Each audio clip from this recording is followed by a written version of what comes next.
Humans are evil.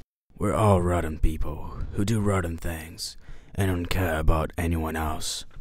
And no matter how much you want to get away from it, how hard you try to be a better person, deep down, you're the same. I tried hard to be a good person. I really did. But I did things I'm not proud of. I betrayed the trust of the woman I loved the most.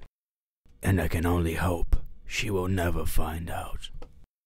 It all began in a night just like any other. I was in my office, doing some paperwork, when she knocked on my door. "Walk in," I said, turning around to look.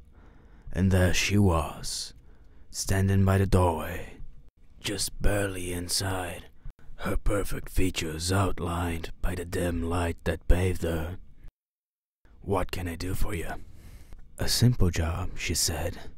"I just need you to shoot someone for me." Direct, straight to the point. She knew what she wanted, and she would stop at nothing. I told her I wasn't doing this kind of job anymore. That was all in the past. I told her that when I got engaged, I swore to my fiancé that I'd never do anything like that again. But that was only half the truth. I hadn't been getting many jobs lately, so I was in desperate need for money. And she knew it. I was desperate enough to break my promise. Trying to hold on to some shred of morality, I told her that I'd gotten rid of my gear. But then she looked me straight in the eyes, and at that moment, I knew I wouldn't be able to refuse her. "That's a lie. You still have it, and I know you miss the thrill of it. You're the best. You're a true artist at what you do. That's why I came after you." Her eyes. She wasn't looking at me. She was looking straight through me. So I accepted the job. After she left, I stood there, my soul being ripped apart, torn between my past demons and my dreams of morality. Finally, the desperate need for money overwhelmed me, and I opened the dark cage of my past. And there she was, the tool of an artist, a mechanical masterpiece. Beautiful, precise, powerful, just like I had left it a long time ago. As if entering a long-forgotten childhood memory, I stepped into the night, ready to do my job. I had been told where to find the girl, so I could watch her. I always watch them. That's what makes me different. I learn their ways and understand their lives before getting the job done. And that's what makes me the best.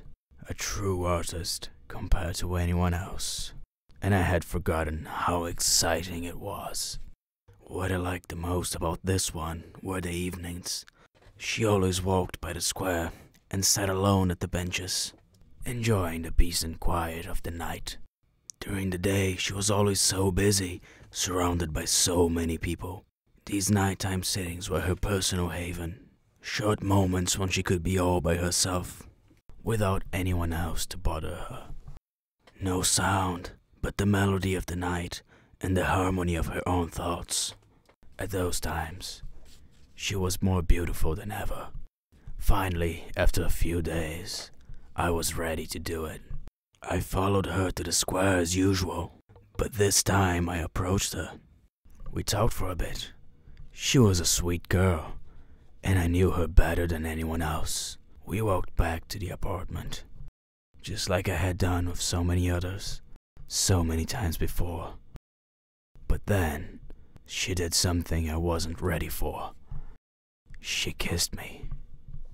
As I stood there, dumbstruck, she undressed and slipped into the couch. Seductive, inviting. Images of lust ran through my head. I tried to control myself. I had to be professional. I aimed at her, and I steadied my hands, and I took my first shot. With every shot, the lust and the guilt became more intense, but I couldn't stop. Some unknown impulse made me keep going. Before I knew it, I was done.